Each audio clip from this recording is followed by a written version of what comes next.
Alex, tu m'entends mieux là? Oui, oui, je t'entends très bien là. Je t'entends très bien. Alors, monsieur Voilà, ok. Grondin, je voulais vous demander, est-ce que vous êtes d'accord que j'enregistre cette discussion? Oui, il n'y a pas de souci, volontiers. Voilà, est-ce que vous êtes d'accord que je le publie après sur le site de Pilote Air? Oui, il n'y a pas de souci. On Merci. fait, on se tutoie ou on peut se tutoyer, non? Oui, oui, oui, il n'y a pas de souci, il n'y a pas de souci non plus. Bon, j'essaye, Voilà, j'essaye. Bon, moi, c'est voilà. c'est mon premier interview, vous êtes mon premier expert. Pas de souci, Ça, avec plaisir. ça fait plaisir que vous ayez accepté surtout. Merci beaucoup. Voilà, compris.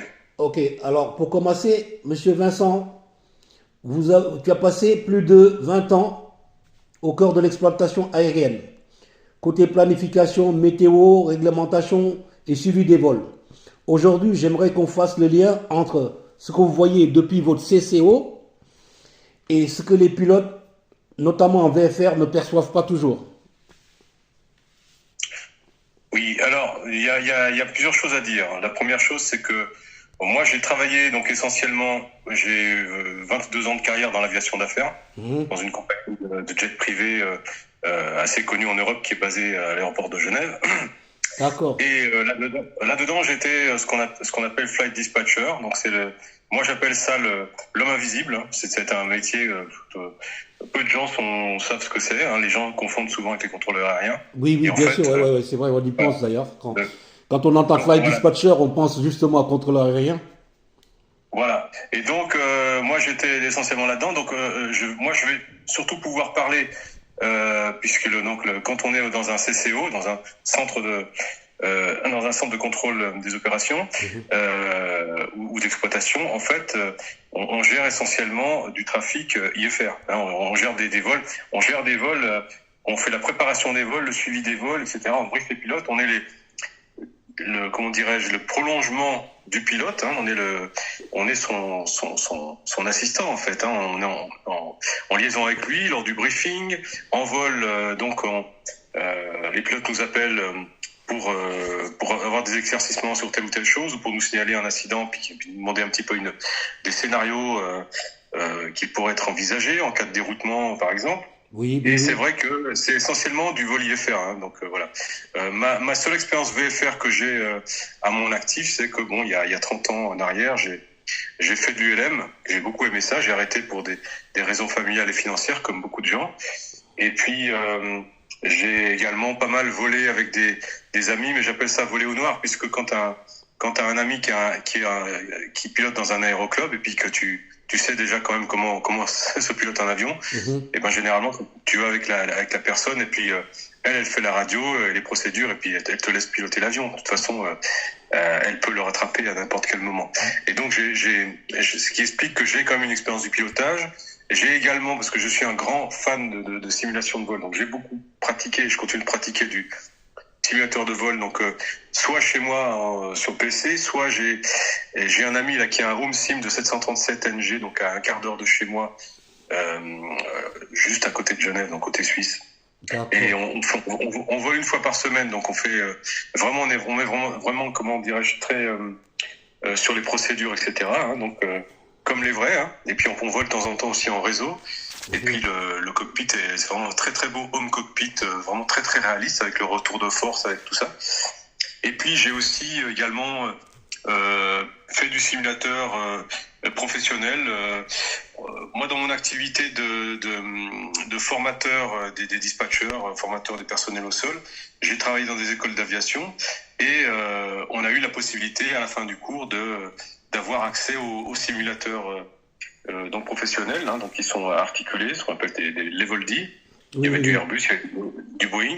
Ça, c'était à Vilnius, en Lituanie. D'accord. Et donc,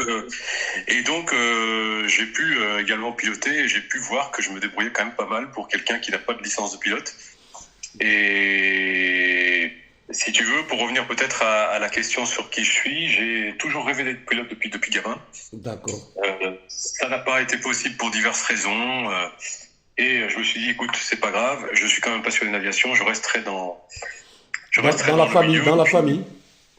Voilà, je resterai dans le milieu, voilà, c'est ça, dans la grande famille de l'aviation. Mhm. Et ayant passé un baccalauréat littéraire, hein, quand même, Ah oui, ah ayant, oui. ayant, ayant, voilà, ayant touché à tout, licence en géographie, en sciences éco, etc. J'ai fait plusieurs choses, j'ai tâté un petit peu de tout, parce que je suis très curieux, D'accord.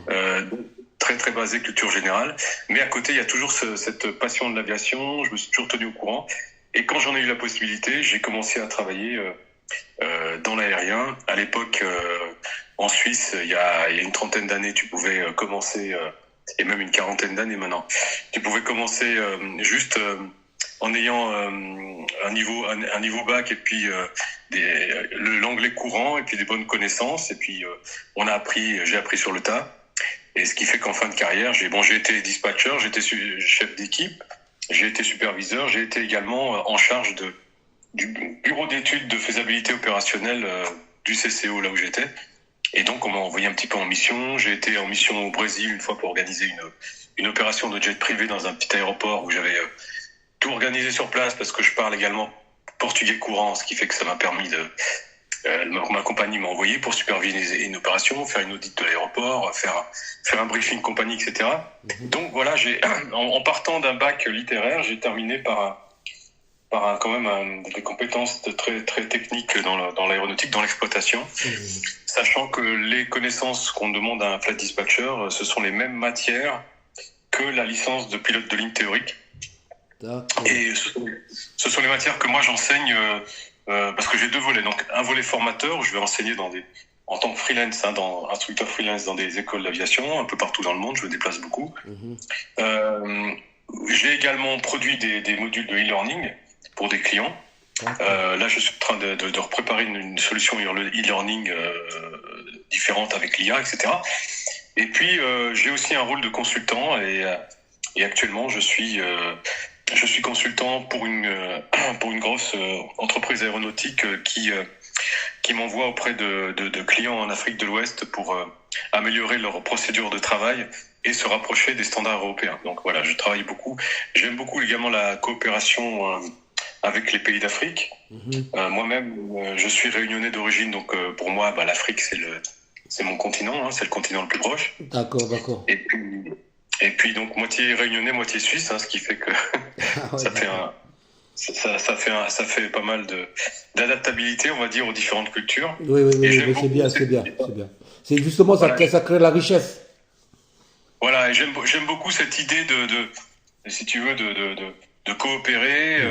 J'ai eu également la chance en 2019 d'être mandaté par l'EASA, donc l'autorité européenne, pour aller donner une formation en Angola aux représentants des aviations civiles des 11 pays de la communauté des États d'Afrique centrale. Donc j'étais le référent EASA et j'ai été donné une formation sur justement les fonctions de l'agent technique d'exploitation. Donc c'était très enrichissant.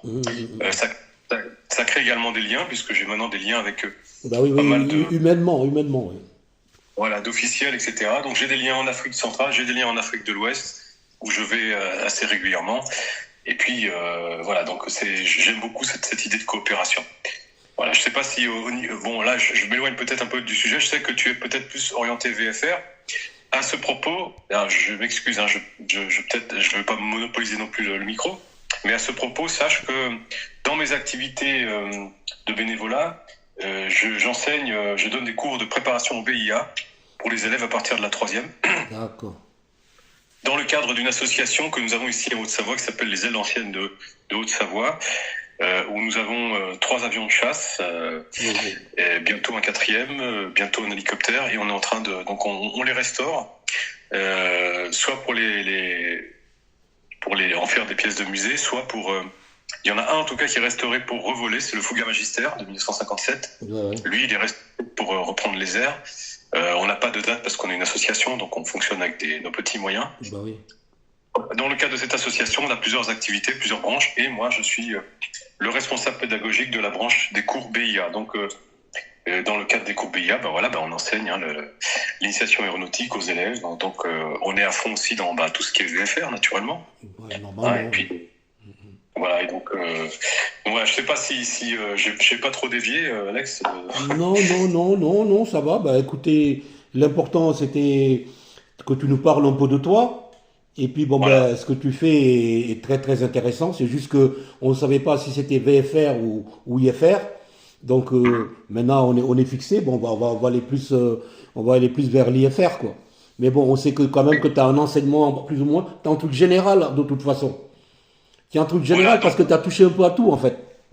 voilà, c'est ça, c'est ça. Alors pour les jeunes, pour l'initiation aéronautique, bon, quand je dis les jeunes, c'est les jeunes et les moins jeunes puisqu'on les accueille à partir du niveau troisième D'accord. jusqu'à, on a même des retraités qui viennent, on a même des parents qui viennent avec leurs enfants parce qu'ils trouvent intéressant d'apprendre des nouvelles matières. Ben oui, ben oui. Donc on a des cours sur l'aérodynamique, la physique de vol, les principes de vol, la navigation, l'argumentation, la météorologie. Moi, je m'occupe du cours météorologie. Ouais. On est plusieurs, on est une équipe de plusieurs, soit des gens qui sont à la retraite, soit des gens qui sont encore en activité dans l'aéronautique.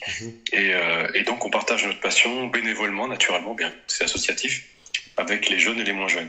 Et donc là, on passe par le VFR, on passe aussi par l'IFR, on va jusqu'au spatial. Et moi, dans le cours de formation au dispatcher, bon, il y a VFR et IFR, principalement IFR, mais on va aussi parler de VFR parce qu'on va parler des conditions VMC et des conditions IMC. Donc, on va parler des minima. Ben oui. Et donc, c'est important d'avoir les deux notions. Ben oui, Voilà. ben. Oui, donc en fait, c'est dommage que vous soyez loin de moi. Moi, je suis à Paris. Parce que vous avez votre association, elle est très très très intéressante pour les gens qui sont en Haute-Savoie là. Voilà, Ils tout se à rendent fait. même pas compte de la chance qu'ils ont quoi, d'avoir une association comme ça et qui donne du savoir plus ou moins gratuitement quoi, aux adhérents on va dire. C'est ça. Alors nous, il faut juste savoir une chose pour parler de cette association. Nous sommes la seule structure du département de Haute-Savoie et une des rares dans la région à proposer la préparation à l'examen du BIA en dehors de l'éducation nationale.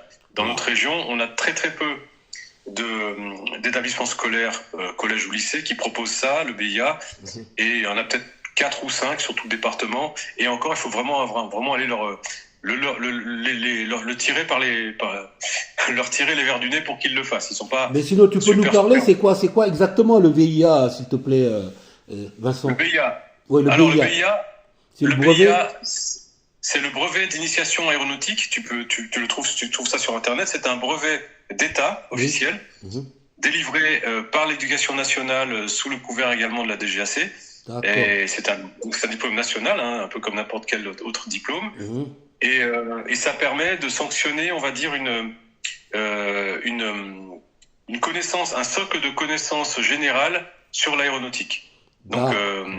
on va apprendre, ouais, bah, ce que je disais tout à l'heure, donc les principes de l'aérodynamique, etc. Mais par L'argumentation, tout exemple, ça. les modules, il y a combien de modules? Ça dure combien de temps, par exemple, en horaire, en fait? Écoute, nous, dans notre structure, on donne des cours le samedi matin pendant 2 heures, donc de 10 heures à midi, à partir de la mi-novembre jusqu'à fin mai. Et on D'accord. a environ, on a quoi? Ça nous fait je crois que ça nous fait 23, quelque chose comme ça, 23 ou 25 samedis. Mhm. Je vais pas dire de bêtises. Ouais. Donc en fait, c'est une préparation au BIA. Et ce qui fait que, alors non seulement les jeunes, ils ont le manuel BIA, le manuel officiel, hein, qu'ils peuvent se procurer, que nous on prête, et qu'ils peuvent acheter aussi sur Internet, qui est vraiment le bouquin officiel de l'Éducation nationale. Et puis nous, en plus de ça, on leur offre l'accès sur un serveur où on a hébergé une quinzaine de gigas de manuels, de documents, de vidéos, qui aident un petit peu, ce qui fait que comme les cours sont pas obligatoires, on n'est pas à l'école. Les gens peuvent manquer, par exemple, il y a des vacances en ce moment, il y a pas mal d'absents, Ouais, ouais, ouais, mais ouais. on leur envoie un petit mail en disant, bah voilà, ce samedi, nous avons vu ça, ça, ça, Mhm. vous pouvez trouver ça à tel endroit, voir telle vidéo, etc. Et si les élèves ont des difficultés, on est derrière. Contrairement à dans l'éducation nationale, le prof, il vient, il fait son cours, tu comprends, c'est bien, tu comprends pas, tant pis. Donc, le résultat, il est là, c'est que nous, l'éducation nationale arrive entre, je crois, 78 ou 80% De de succès réussite. à l'examen, plutôt 78% de résultats à l'examen, et puis nous, on est à 100%. On est à 100%, Ah ouais, ouais, ouais, quelquefois, ouais, ouais, ouais, ouais, ouais, etc. ah ouais. Et puis on fait un gros pourcentage de mentions. On a plus de la moitié on a souvent les 3 quarts, 75% de mentions. On a Quelquefois, on a eu aussi presque 60% de mentions très bien. On a beaucoup de mentions, quoi. Donc, c'est assez reconnu.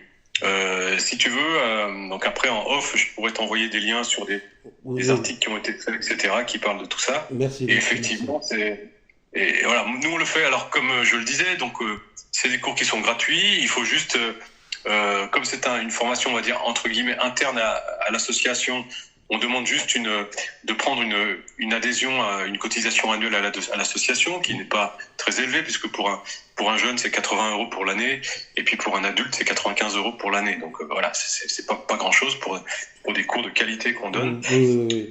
Et puis surtout le taux de réussite que vous avez en plus. Oui, c'est ça. Alors, au début, on allait, il y a quelques années, on faisait à chaque fois, on faisait un petit peu une campagne, on faisait un petit peu une pub sur les réseaux, etc., pour trouver des élèves pour la prochaine rentrée. Maintenant, on a complètement arrêté de faire ça parce qu'on est submergé d'appels. Ah oui. On doit refuser naturellement. Hein. Moi, on a une salle que la mairie d'Aixonville, c'est la commune où on est là-bas, nous met à disposition parce que naturellement, on peut pas donner les cours dans notre hangar au milieu des avions. On n'a pas les conditions pour ça encore. Et donc, on a une salle à disposition, mais on est limité à 30 places. Et surtout, si on veut faire un enseignement de qualité, on peut pas non plus être beaucoup trop nombreux. Oui. Hein oui. Donc voilà un petit peu le truc. D'accord. Je sais pas si c'est... Ouais, ben c'est très intéressant, c'est très intéressant. Alors par contre, quand on est pilote IFR, quelles sont, selon toi, l'une des plus grandes illusions de sécurité qu'on entretient?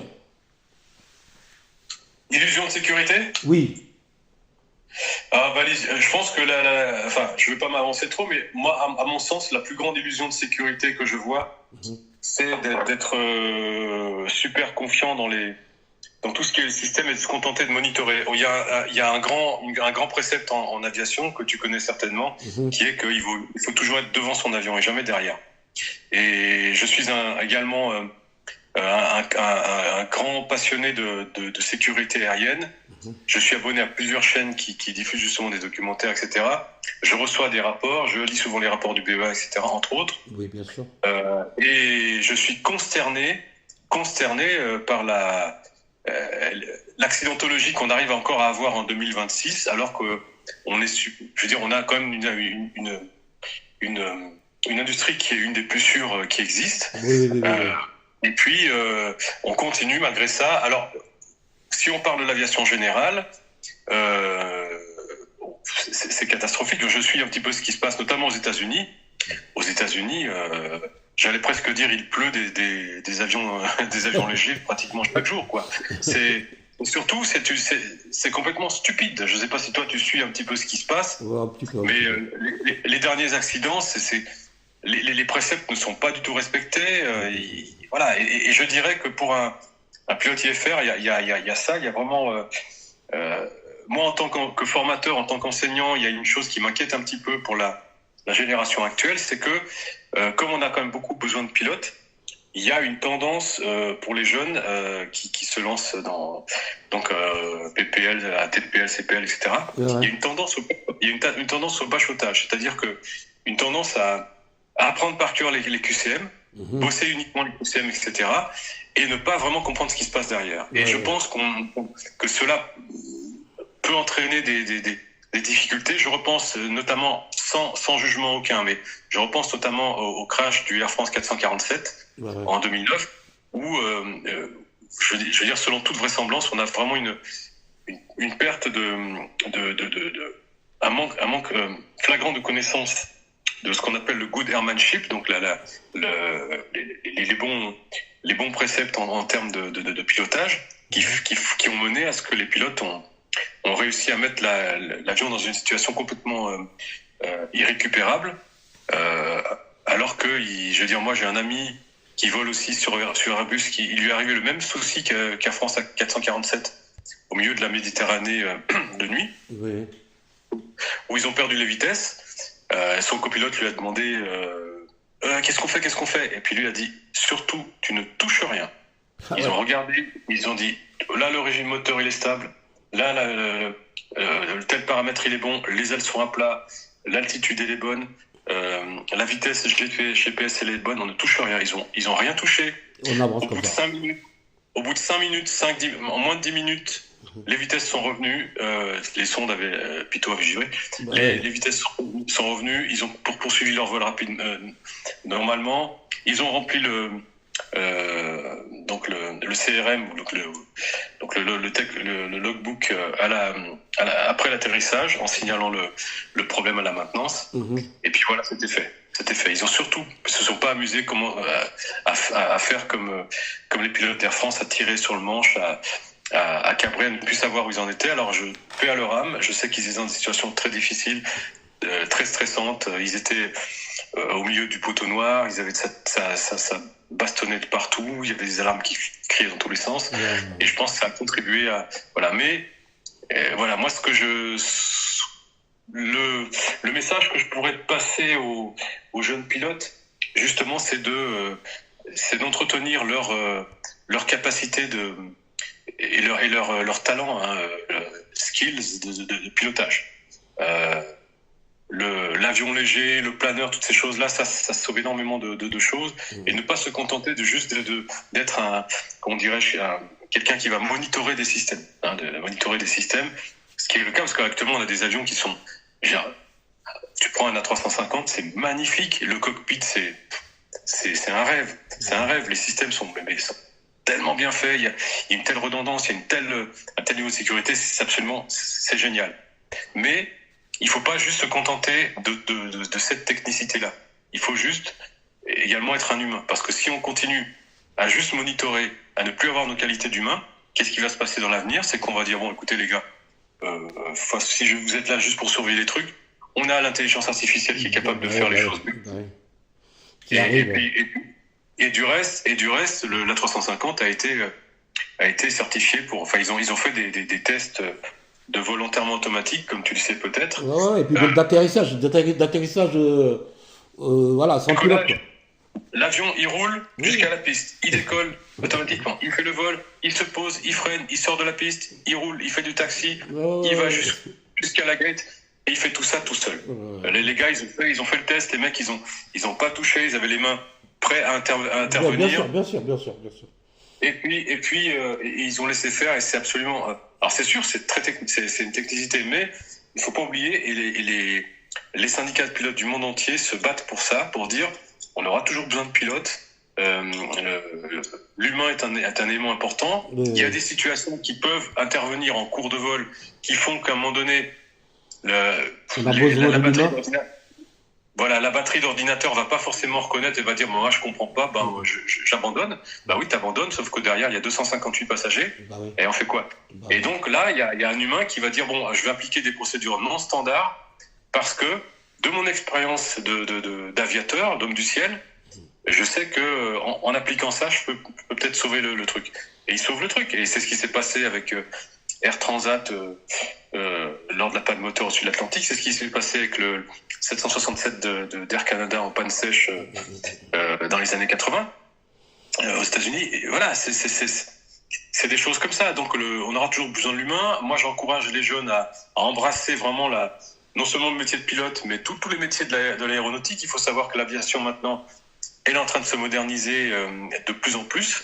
Elle est en train d'aller d'avancer vers une industrie vertueuse avec des nouvelles technologies, avec un objectif de rendre le ciel plus propre, d'avoir des avions qui n'ont plus d'impact. Voilà, qui polluent moins, qui n'ont plus d'impact, etc. Et il y a des tas de métiers aussi qui se développent. Un jeune, et je le dis moi aux jeunes qui sont en classe au PIA, t'es passionné d'aviation, tu veux être pilote plus tard, mais peut-être qu'à un moment donné, tu te rendras compte que tu es toujours autant amoureux de l'aviation, toujours autant amoureux des avions, tu tournes la tête quand tu en vois un passer, mais que en ayant testé, tu te rends compte que dans un cockpit, t'es pas si à l'aise que ça. Alors, ne sois pas triste, il y a des tas d'autres métiers, tu peux être au cœur des opérations. Moi le métier de flight dispatcher que j'ai fait, mais ça m'a passionné parce qu'on est vraiment au cœur du système, on est là. Mais d'ailleurs, pour parler de ça, Vincent, au fait, en planification de vol, qu'est-ce qui est souvent mal compris par les pilotes? De quel pilote déjà? De tous les pilotes, puisque la plupart des vols sont planifiés. Alors, en fait, c'est pas une question. facile à répondre, ce qui est mal compris.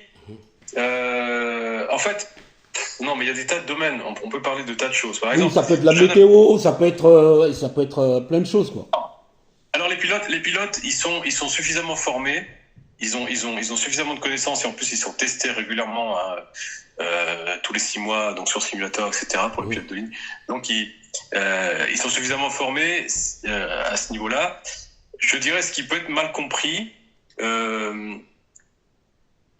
veux dire entre le dispatch et les pilotes ou bien entre les pilotes eux-mêmes? Oui, entre le pilote et le dispatch, quoi, avec la planification, quoi. Voilà. Parce qu'on planifie, Écoute, après on envoie les plans au planning. alors en fait, je pense qu'il faudrait toute une séance pour expliquer un petit peu le métier de dispatcher. Mais ce que je propose, c'est qu'on reste en contact et puis que je t'envoie un petit peu Oui, ben, on fera d'autres interviews de toute façon. Je pense si tu es disponible.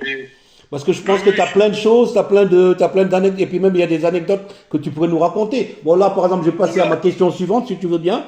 C'est bon, c'est une question qui concerne la météo, par exemple. Où est la vraie difficulté, même quand on a les bons outils?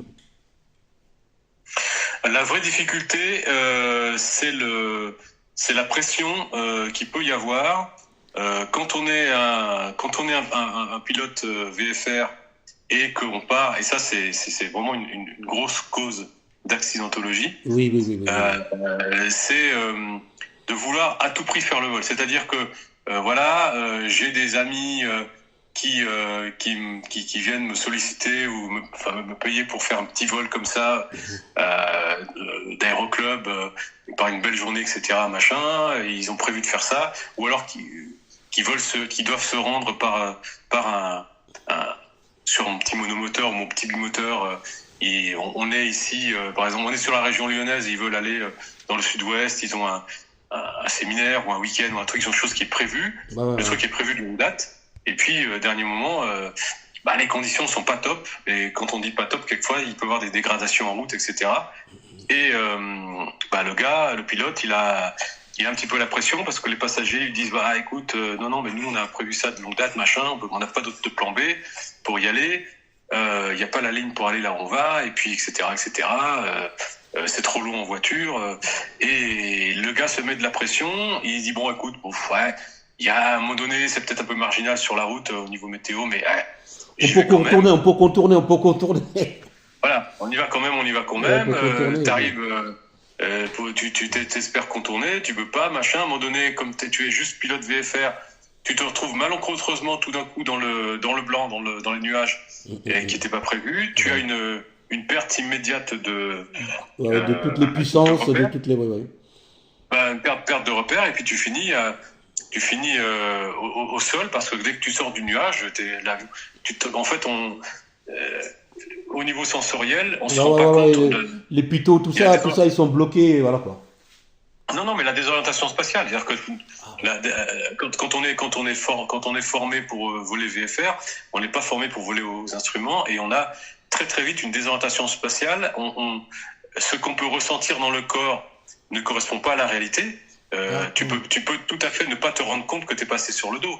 Parce que si tu fais ce qu'on appelle un tonneau barriqué gentil, où tu pars en tonneau comme ça, avec un G, donc on va dire à la gravité constante normale, t'es sur le dos sans t'en rendre compte. Si tu prends un seau d'eau, que tu mets la moitié du seau et que tu le fais tourner au bout de ton bras, quand le seau il est en haut, l'eau elle reste en bas elle ne bouge pas, l'eau elle va pas tomber du seau.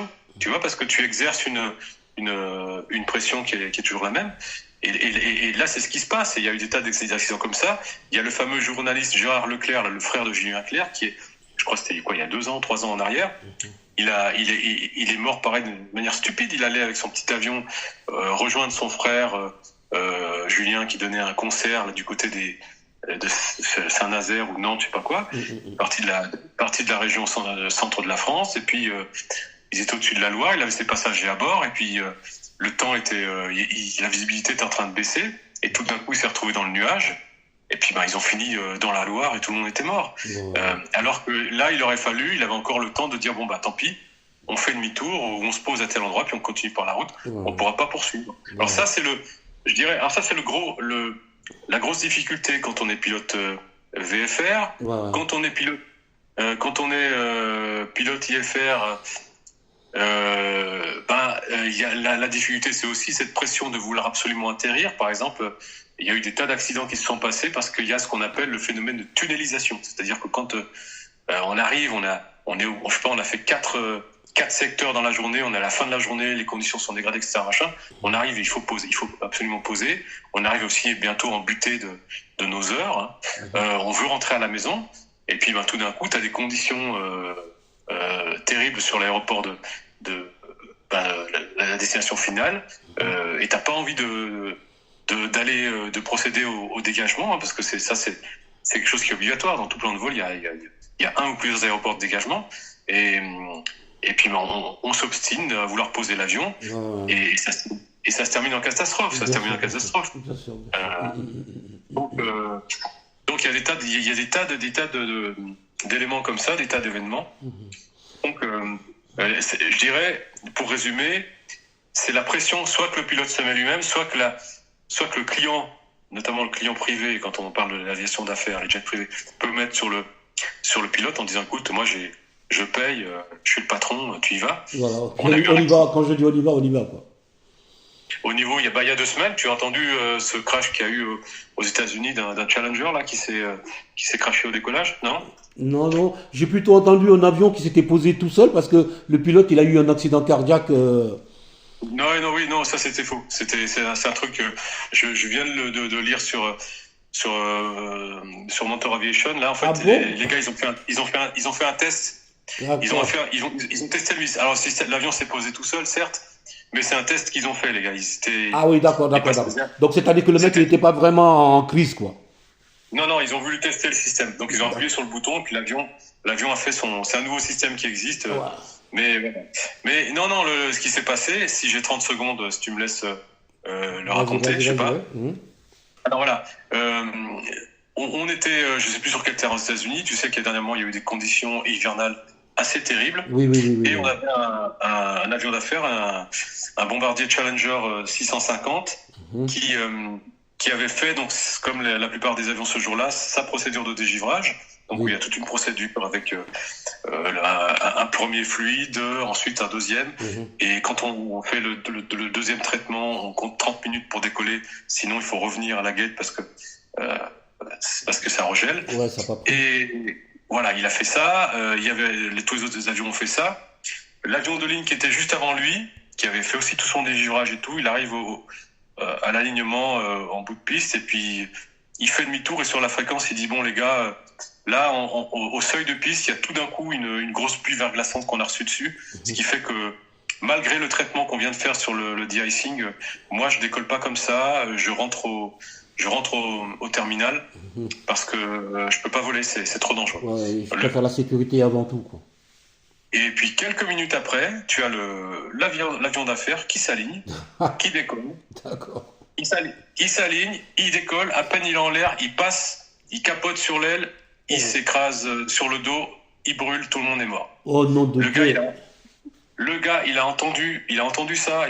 Bon, c'est un avion d'affaires.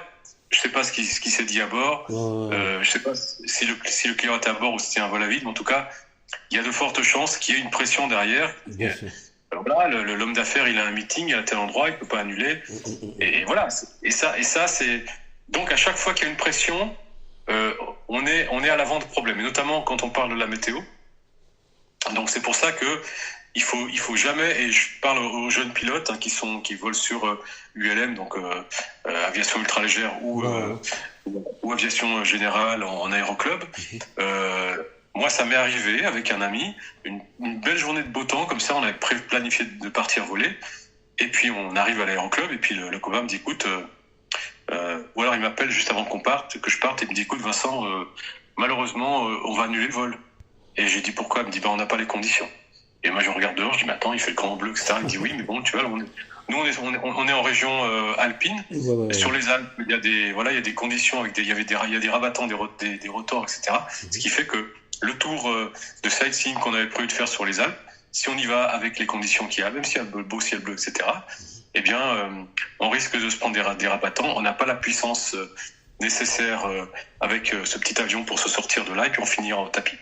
Et alors que tu as, à côté de ça, dans un aéroclub, et ça, j'ai déjà vu des choses comme ça, t'as un pilote qui reste humble, qui va dire non, on annule le vol, je suis désolé, mesdames, messieurs.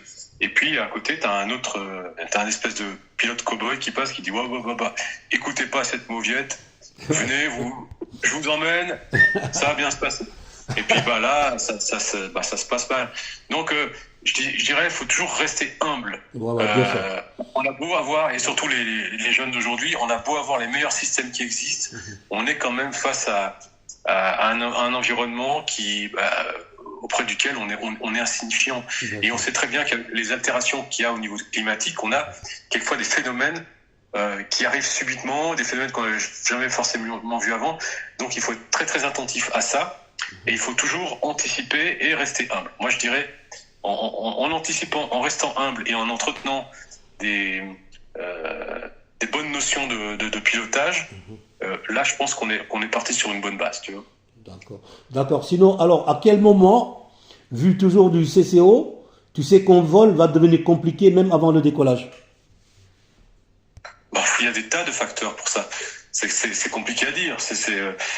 Il y a la météo, il peut y avoir des conditions de trafic, tout d'un coup, des secteurs qui réduisent leur capacité de contrôle aérien en fonction parce qu'il y a des grèves, tout d'un coup, il y a déclenchement d'un conflit, ce qui fait qu'il y a certains secteurs, parce qu'on sait que le ciel, c'est pas juste un grand truc transparent où on se déplace comme on veut d'un point A à un point B.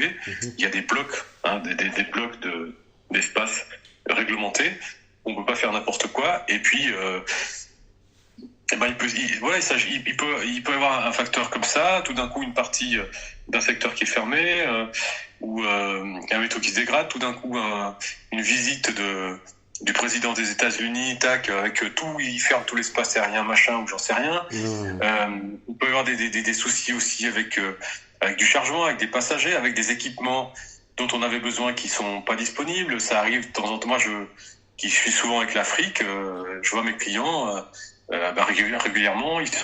Ils arrivent sur un aéroport en escale, et puis les équipements qu'ils avaient prévus au sol, parce qu'ils ont un problème d'APU, que leur avion, l'APU ne fonctionne pas, donc l'unité de puissance auxiliaire qui fournit l'énergie à l'avion, ce qui fait que quand l'avion arrive au sol, et on a réservé au sol, auprès de l'agent d'assistance ce qu'on appelle un GPU, donc un groupe. Ce qui fait que quand l'avion va arriver à la gate, avant qu'il coupe le moteur, on va tout de suite brancher le groupe. Comme ça, il peut couper les moteurs et puis continuer à être alimenté. Et puis surtout, il va pouvoir redémarrer. Donc il y a le GPU et puis aussi le ASU qui est un Air Start Unit. C'est un groupe qui permet de fournir de l'air comprimé pour pouvoir démarrer les réacteurs. Et si on n'a pas ça, on est en carafe. Et donc moi, c'est arrivé à des clients. Les équipements avaient été réservés, avaient été confirmés par l'agent d'assistance, et puis ils arrivent à Pétaouchnok au milieu de l'Afrique, et puis on leur dit non patron, le truc il marche plus. Il marche plus, ou alors il est en panne, il tombe en panne ce matin. Voilà, juste avant votre arrivée. On nous l'avait pas dit, on vient de couper les moteurs. On peut pas redémarrer. On a une escale qui est prévue de durer 50 minutes. On a des passagers qui sont en correspondance ailleurs. Et là, ça fout un bordel incroyable. Un embouteillage, voilà quoi. Et c'est pour ça que le dispatcher, ou celui qui travaille au CCO, l'agent technique d'exploitation, comme on dit en France, c'est vraiment quelqu'un qui doit rapidement pouvoir fournir des solutions, dépatouiller des choses, et puis c'est très challenging. Il faut réagir rapidement, trouver les. Parce que toutes ces réservations, on le fait auprès de l'agent dispatcher. Non, le dispatcher, lui, il va s'occuper de. Il va planifier les vols, il va suivre les vols, il va préparer les vols, et lui, il va gérer tout ce qui est. Ça dépend de la taille de la compagnie. C'est une compagnie, elle est grosse, ça sera le département des opérations sol qui va gérer ça. Mais moi, je travaille dans une compagnie d'aviation d'affaires, et donc on organisait, on faisait les demandes d'autorisation de survol, d'atterrissage, le handling, c'est-à-dire l'assistance au sol, on organisait le landing avec l'agent assistance. Quelquefois, s'il y avait une escale, etc., on organisait également les nuitées de l'équipage. On s'occupait de tas de choses. Hein. Et donc, il faut être vraiment très réactif. Alors, c'est un métier qui est passionnant parce que ça développe également, ça nécessite quand même certains talents, mais ça en développe également d'autres. Et puis, on est vraiment au cœur du système, quoi. Et ça, on doit toujours gérer. Alors, quand on est dans l'aviation d'affaires, il n'y a pas un jour qui ressemble à l'autre. Ça, c'est le côté passionnant. Quand on est dans l'aviation de ligne, ce qui peut, comme ce sont des vols qui sont planifiés, qui sont toujours les mêmes, jour après l'autre, ou tel jour de la semaine après tel jour de la semaine. Les imprévus, ça va être la météo, ça va être des éventuels problèmes techniques, des éventuels problèmes médicaux, des éventuels problèmes de chargement, de passagers, etc. Donc, et puis sans compter naturellement tout d'un coup des fermetures inopinées d'un aéroport ou d'un espace aérien, et ça, il faut le suivre en permanence, quoi. C'est pour ça c'est un métier qui est super intéressant et que je recommande à beaucoup parce qu'on n'en parle pas. Moi, j'ai déjà posé des questions à des gens et qui m'ont dit, dans une compagnie aérienne, il y a quoi? Alors, il y a les pilotes, il y a les hôtesses, il y a les mécaniciens, et puis les gens au sol là qui mettent l'avion dans le hangar. Et j'ai dit oui, puis il y a quoi d'autre? Ah, il y a la direction générale, ouais, puis quoi d'autre? Ah, la compta, oui, puis quoi d'autre? C'est tout. Je dis non, c'est pas qui c'est qui fait voler l'avion? Le pilote. Je dis non. Non. Comment ça, non? Je dis le pilote, il va arriver à son avion, il va allumer les systèmes, etc. Mais il fait quoi? Il va où? Comment il calcule son carburant? Comment il sait qu'est-ce qu'il va faire? Tout ça, c'est le dispatch qui le prépare. Si le dispatch n'est pas là, l'avion ne vole pas. Alors, naturellement, dans certaines petites compagnies, dans le Botswana, dans la brousse, etc., t'as le pilote qui fait lui-même son plan de vol, qui organise son chargement, qui organise tout. Mais là, je parle des compagnies d'aviation de ligne ou d'aviation d'affaires. Sans le dispatch, sans le CCO, tu peux pas. Les avions restent au sol. Sinon, disons, vu que tu as vu passer beaucoup de vols, est-ce que les problèmes viennent plutôt d'un manque de compétences ou de mauvaises décisions sous pression? Parce que tu en as un peu parlé là, je crois, tout à l'heure. Là, on en a déjà parlé d'ailleurs. Le manque de compétences, je dirais pas le manque de compétences parce que on est dans une industrie qui est tellement réglementée que les compétences, si tu les as pas, tu passes pas, c'est tout. Tu passes pas, tu peux pas arriver là. Alors après, naturellement, je ne parle pas de certains pays d'Asie du Sud-Est où il y a eu des affaires avec des fausses licences de pilote, des choses comme ça. Là, moi, je parle de ce que je connais. Donc, je parle de l'Europe, des standards que nous avons.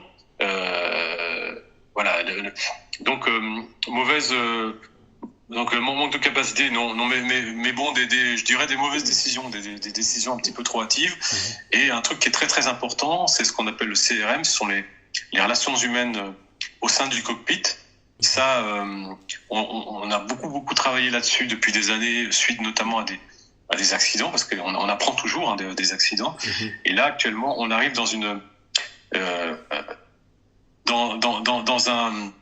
un cockpit maintenant où l'esprit, c'est un esprit de collégialité.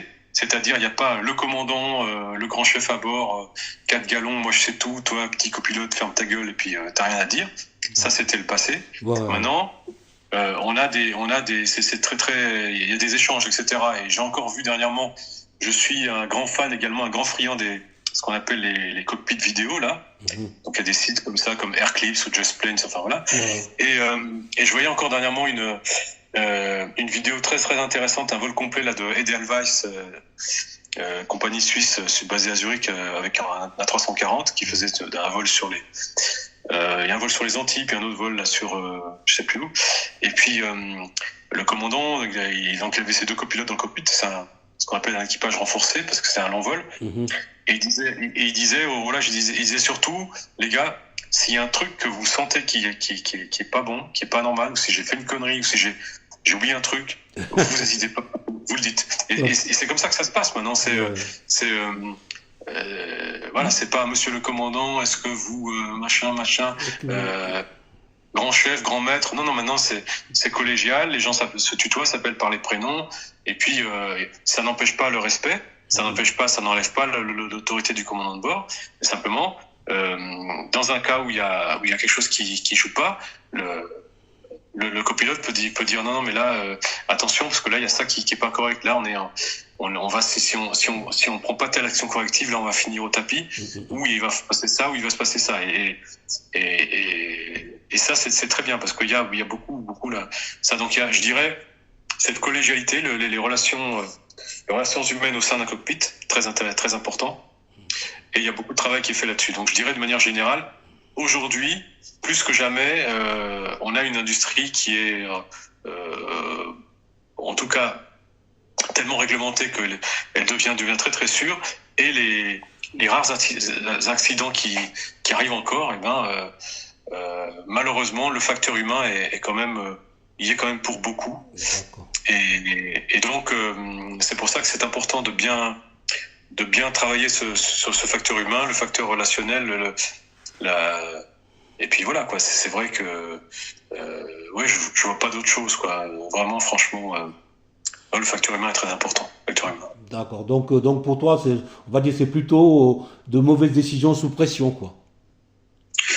Il y a des, oui, il faut pas généraliser, mais si tu veux, il faut faire un petit peu, parce que on peut pas comme ça en parler juste là pendant 5 minutes, mais simplement il y a tout un c'est toute une science, l'accidentologie aérienne, l'analyse des accidents, etc. Moi personnellement, j'ai donné au mois de novembre en Afrique un workshop, j'ai donné un petit séminaire à un client justement sur la sensibilisation à la sécurité pour les agents du dispatch. Et on voit des tas d'erreurs qui ont mené justement à la catastrophe, et il y a des tas de facteurs. Ça peut être une omission, ça peut être une incompréhension, ça peut être la pression. Je veux dire, si tu te souviens du crash d'Air France, la 340 à Toronto, il y a une quinzaine d'années, je crois, qui heureusement n'a fait aucune victime. Vraiment, c'était le grand miracle. Tu te souviens de ça? Donc il y avait des conditions orageuses. Oui. L'aéroport était fermé, les avions tournaient, et puis dès qu'ils ont rouvert l'aéroport, le pilote le commandant d'Air France a demandé un petit peu les dernières conditions et tout. On lui a fait un topo. C'était loin d'être brillant. La piste était détrempée, c'était pas terrible, etc. Là, il avait encore la possibilité de dire non, c'est trop marginal. Je déroute sur mon terrain de dégagement. Je sais pas, je crois que c'était Winnipeg ou j'en sais rien. Je dégage sur le terrain de dégagement, et puis voilà. Mais bon, je pense qu'il y a la pression aussi de la compagnie, parce qu'après tu sais, quand tu prends la décision en tant que commandant, tu sais que derrière ça va entraîner toute une procédure, une enquête et tout ça, tu vois. Non, enfin une enquête compagnie, parce que là il y a une enquête compagnie en disant est-ce que vraiment tu avais les conduits machin. Là, il faut recaser les gens, il faut organiser des transports pour qu'ils rejoignent l'aéroport machin, et donc et je pense que la personne à un moment donné s'est dit je veux pas m'embêter avec ça. Allez, on se débrouille, on fait ce qu'il faut, on essaie de poser cet avion. Voilà. Puis ils ont posé long, ils ont glissé, ils ont sorti les reverse un peu trop tard. L'avion est sorti de la piste et fini dans un ravin, s'est embrasé. Et puis heureusement, ils ont, grâce à l'entraînement exemplaire du personnel de cabine, ils ont évacué l'avion. Il y a eu que quelques blessés légers dans le truc, mais bon, ils sont sortis, ils ont escaladé les barrières de l'aéroport, et puis ils se sont retrouvés au bord de la route. Il y avait des gens qui les ont pris en voiture pour les ramener au terminal.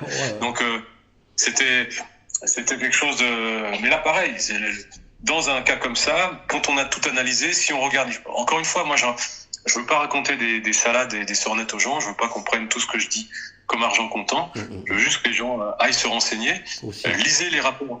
Voilà, lisez les rapports du BEA, c'est très riche d'enseignements. Et dans les conclusions, on voit notamment, qu'il y a toute une liste de facteurs qui font que, dans un cas comme ça, on déroute. Voilà, on a fait un essai, on a fait 2 essais, on a tourné un petit peu.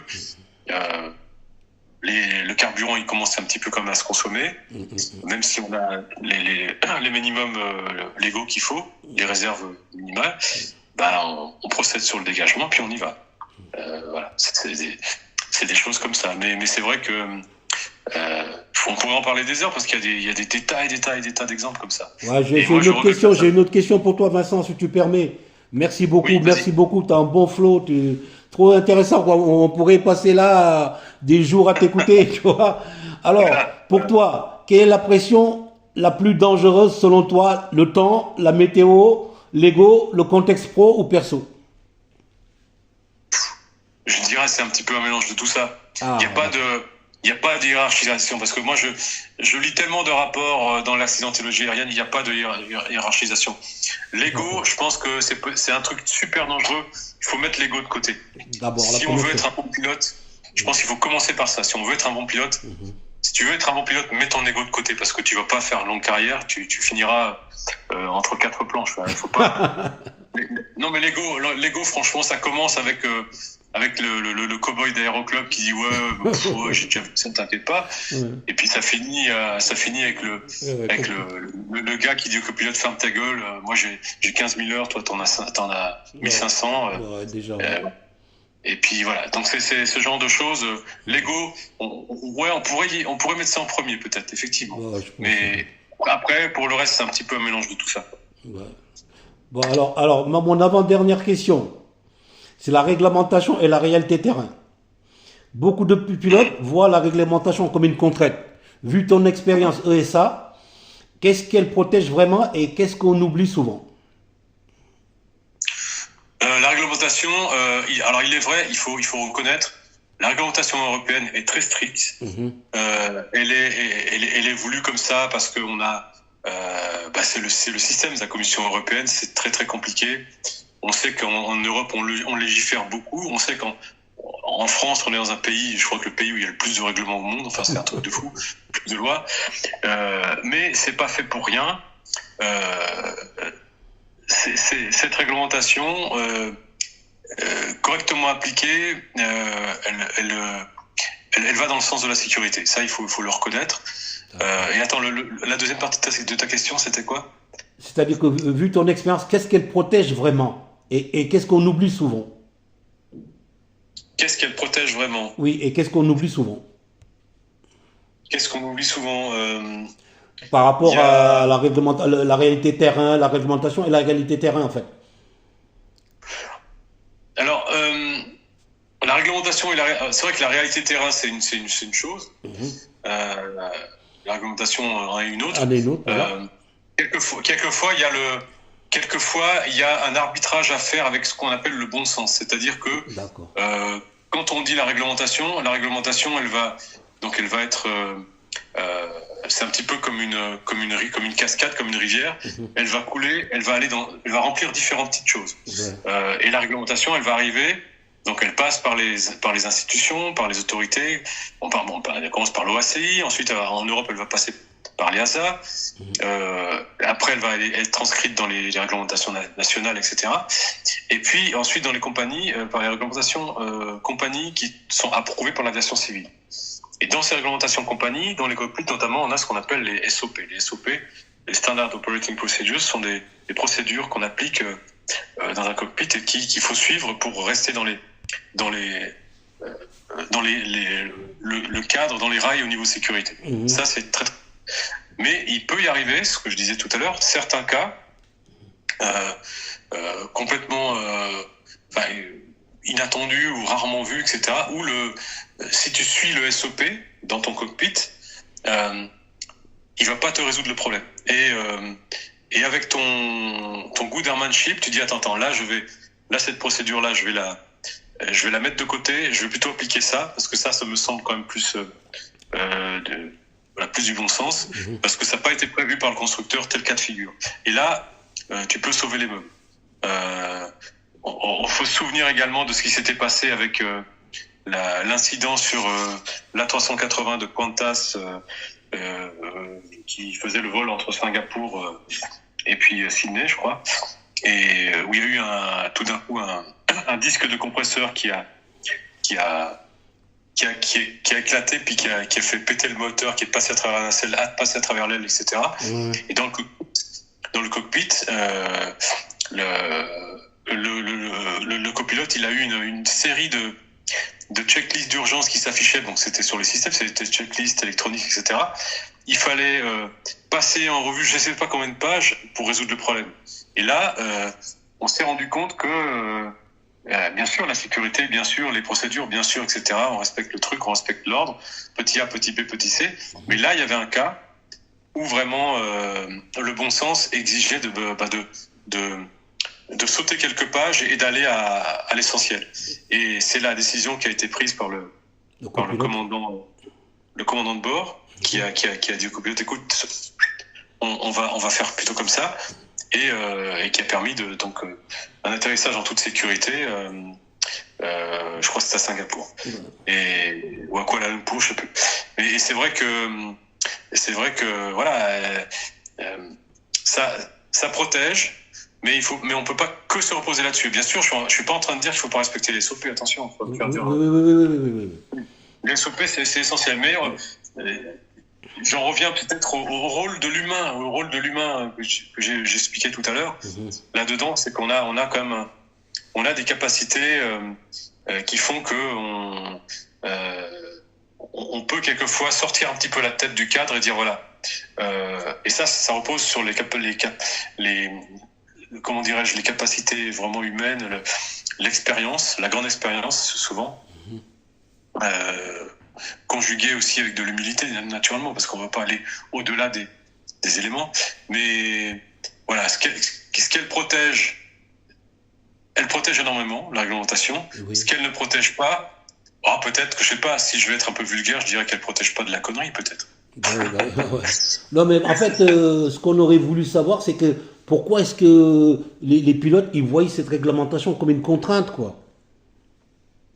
Ça dépend. Là pour moi je peux pas répondre parce que c'est un peu trop vague. Il faudrait me donner un cas précis si tu veux. Oui.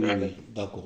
Là comme ça, si tu veux, comme ça en l'air, je peux pas trop. Déjà, quel pilote, quel type de pilote, quelle branche de l'aviation, quelle réglementation, de quelle réglementation il s'agit. Par exemple, j'ai entendu dernièrement, il y a une polémique sur l'histoire de l'âge de la retraite entre guillemets de retraite de pilote. C'est-à-dire moi j'ai des amis pilotes. Le gars il a 65 ans, il dit c'est bon, tu peux plus voler, machin. Alors que le gars il est en très bonne santé. Moi je connais des gens qui ont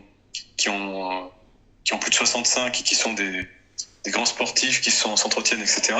Moi, je vois pas pourquoi un pilote avec comment dirais-je, les besoins qu'on a actuellement, pourquoi un pilote de 67-68 ans dans un cockpit pourrait pas voler commercial avec à côté de lui un autre commandant de bord. Tu vois, je veux dire, ça c'est peut-être des côtés qui sont un petit peu exagérés dans la réglementation. Ils sont là pour protéger, mais il faut aussi évoluer faut aussi aller avec l'évolution de la société, de la santé humaine, etc. Et de voir que si on est géant, on peut tout à fait à 35 ans, tout d'un coup avoir un gros souci de santé alors qu'on a passé son certif médical et puis qu'on était bon, et puis tout d'un coup il y a un problème. Je veux dire, que ce soit physique ou que ce soit mental. Mental, je pense à la catastrophe du Germanwings par exemple. Mais c'est vrai que voilà, les limites c'est peut-être ça. C'est dans certains cas, mais encore une fois, pour pouvoir donner une réponse précise, il faut avoir faut savoir de quoi on parle exactement. Quel est l'exemple, le cas précis, quoi. Là, je vais te poser juste une petite question, je bifurque un petit peu. C'est en fait, il n'y a pas longtemps, il y a 3 ou 4 mois, il y a des élèves de l'école de pilotage, là, avec l'instructeur qui ont eu un accident dans la montagne. Je ne sais pas si tu t'en souviens. Il y avait deux élèves et puis un instructeur, tu vois. Et il y en a qui disaient qu'en fait, ça m'a rappelé que tout à l'heure, quand tu disais l'histoire du nuage, ils étaient rentrés dans un nuage, et peut-être à la sortie du nuage, ils étaient complètement perdus, tu vois. Bon, je sais pas si l'enquête est finie là-dessus. Qu'est-ce que tu en sais, toi? Écoute, moi, j'avais vu une petite vidéo là-dessus sur YouTube, mais je n'ai pas été... pour être honnête avec toi, je n'ai pas été lire le rapport du BEA. D'accord. Et c'est sur ces choses-là que je me base. Le rapport d'enquête, et j'aime pas du tout les spéculations. Quand il y a, Oui, oui, quand oui, il y tu a as un raison. crash, il y a eu beaucoup de spéculations, notamment autour d'Air India, autour de tas de choses. Oui, oui, oui. Non, mais le Bref, BA, c'est son travail, c'est son travail. c'est son C'est travail. des ingénieurs, ils sont des experts et tout ça. Donc, pour les histoires d'accidents, ils ont de l'expérience, donc ils savent de quoi ils parlent et puis ils récupèrent la boîte, les boîtes noires et tout ça, quoi. Tout à fait, oui, Et tout à puis fait. ils voient ce qui se dit en radio, donc nous, on a rien de tout ça, tu vois. Oui, bah nous, on a le grand public, on a rien. On a après coup, on aura des trucs. On aura, mais c'est vrai que je sais que beaucoup de gens qui sont même des professionnels de l'aérien se permettent d'émettre tout de suite des hypothèses sur les réseaux sociaux en disant ouais, à tous les il y a ci, il y a ça. Et moi, je suis pas le seul à le dire. Il y a des tas de gens comme Mentor Pilot, hein, tout ça ou Blanco Lirio, tous ces gens ces pilotes professionnels qui suivent tout ce qui est sécurité, qui font des vidéos sur la sécurité, ils disent attention, on peut pas comment dirais-je, ne prenez pas de conclusions comme ça à Proactive, sans proactive, connaître. ouais. Voilà, faut vraiment laisser faire le temps de l'enquête, etc. Quelquefois, c'est beaucoup plus complexe qu'on pourrait penser. Bien sûr, bien Et sûr. donc voilà, mais c'est vrai que c'est triste. Et moi, ça m'a révolté quand j'ai entendu là cet accident. Ça m'a révolté parce qu'un instructeur avec ses élèves, je me suis dit mais non, ça devrait Ouais, pas ouais, arriver. ouais. Moi, c'est pareil, quoi. Je me suis dit, pour moi, c'est le truc qui m'a le plus cassé ma tête depuis des années et des années, quoi. J'ai dit, j'arrive pas, j'arrive pas, j'arrive pas, j'arrive pas. Je me dis, c'est pas possible, quoi. Pour moi, j'accepte Ouais, pas parce que j'ai dit, c'est un instructeur. C'est des élèves. Et les élèves, ils avaient des super bons niveaux. Et l'instructeur encore plus. Mais ouais. comment on a pu se laisser aller embarquer bon, on va pas polémiquer comme tu dis. On va attendre les résultats. Moi, j'ai une dernière question à te poser. C'est, Oui. par exemple, si tu devais laisser un seul réflexe à un jeune pilote, par exemple, avant chaque vol, ce serait lequel? Un seul réflexe. Oui, oui, si tu devais donner un seul réflexe, un seul conseil à un jeune pilote avant son vol, avant chaque vol, à quoi devrait-il penser tout de suite, tu vois, à faire? Bah bon, au-delà de la préparation de son avion, d'accord, Oui, oui, oui, oui. de sa prépa vol, la météo, c'est super importante. Quand tu es dans l'aviation légère, la météo, vraiment de s'assurer d'avoir la dernière météo, de bien comprendre les phénomènes et voilà, et de pas croire qu'on va pouvoir être plus fort que les éléments. Rester humble au niveau pour un jeune pilote, VFR, vraiment le premier truc, la météo, quoi. Et D'accord. naturellement, Bon, alors ça sinon, n'enlève un pas. pilote professionnel, par exemple, il sait qu'il doit partir à telle heure et il doit arriver à telle heure à je sais pas où, là. Tu vois ce que je veux dire?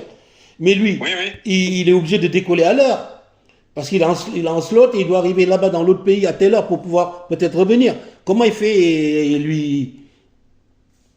Bah, déjà, il y a pour un pilote de ligne, c'est beaucoup plus complexe que ça parce qu'il y a tout un ensemble d'éléments. Il faut savoir que si tu fais un vol long courrier, bah moi, qui fais souvent je fais des vols sur la Réunion parce que j'ai la famille là-bas. Régulièrement, l'avion ne part pas forcément à l'heure parce en raison des conditions de vol du jour, s'il partait pile à l'heure sur ce qu'on appelle l'heure bloc au niveau du départ, Oui. et ben il se retrouve pas à destination en train de tourner pendant une demi-heure parce qu'il est arrivé trop tôt. Tu vois, parce que les conditions de vent font que voilà. Donc il y a des tas de choses comme ça qu'il faut regarder et souvent si t'es à la pratique du long courrier, tu verras que régulièrement t'es parti, je sais pas moi, avec une demi-heure, trois quarts d'heure de retard, puis à ta destination t'arrives pile à l'heure quoi. Oui, oui, Donc oui. Oui, ça le dépend le des retard, vents, tout ça. exactement, c'est rattrapé en cours de vol. Mais c'est vrai que le pilote de ligne, bon, la pression, si tu es dans une compagnie qui est en difficulté financière, il faut absolument tenir l'horaire et puis que il y a ce qu'on appelle il y a une mail qui est ouverte. La mail, c'est la liste minimum d'équipement qui dit que par exemple, voilà, si tel système est défaillant, tu peux voler sous condition que, etc. Et puis, tu as des fois où tu as c'est ce qu'on appelle des no-go items, c'est des trucs où tu peux pas. Ouais, tu peux pas y aller. Et je me souviens, à La Réunion, chez Aerostral, pour ne pas la citer, il y avait un vol court courrier en ATR 72 qui devait se faire entre La Réunion et l'île Maurice. Et le commandant a refusé de prendre l'avion parce qu'il y avait il manquait, alors ça peut faire rire, il manquait une ceinture de sécurité sur un siège de PNC, donc personnel cabine. Ah. Et ce qui fait que le siège où le steward a dû s'asseoir, donc un autre siège, il était hors d'atteinte de l'interphone. Ce qui fait que pour rejoindre le cockpit ou le cockpit pour rejoindre machin, c'était pas possible. Donc du coup, c'était ce qu'on appelle un no-go item parce que ça cause un souci de sécurité en cas d'évacuation, en cas de situation d'urgence. Et donc le commandant a dit moi je ne signe pas, je prends pas cet avion. Vous me remplacez l'avion, vous me résolvez le problème. Moi je pars pas avec cet avion-là. Et le type s'est fait licencier. Wow. Le type s'est fait licencier. La compagnie à l'époque elle était dirigée par un directeur général qui était le fondateur et qui était assez dictatorial dans sa manière d'être. Wow. Et donc quelques années plus tard, non pas quelques temps plus tard, quelques mois plus tard, au tribunal, le pilote il s'est fait comment dirais-je, il a gagné son. Bien sûr, il a eu gain de cause.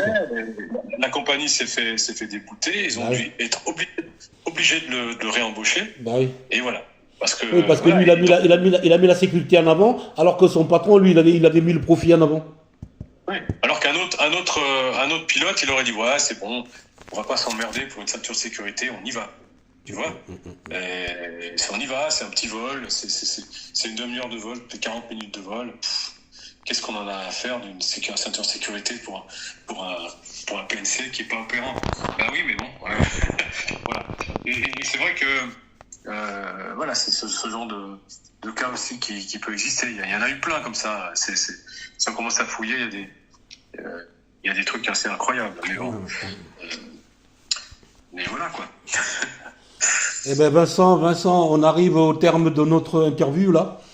Vraiment, tu as été vraiment un super grand expert.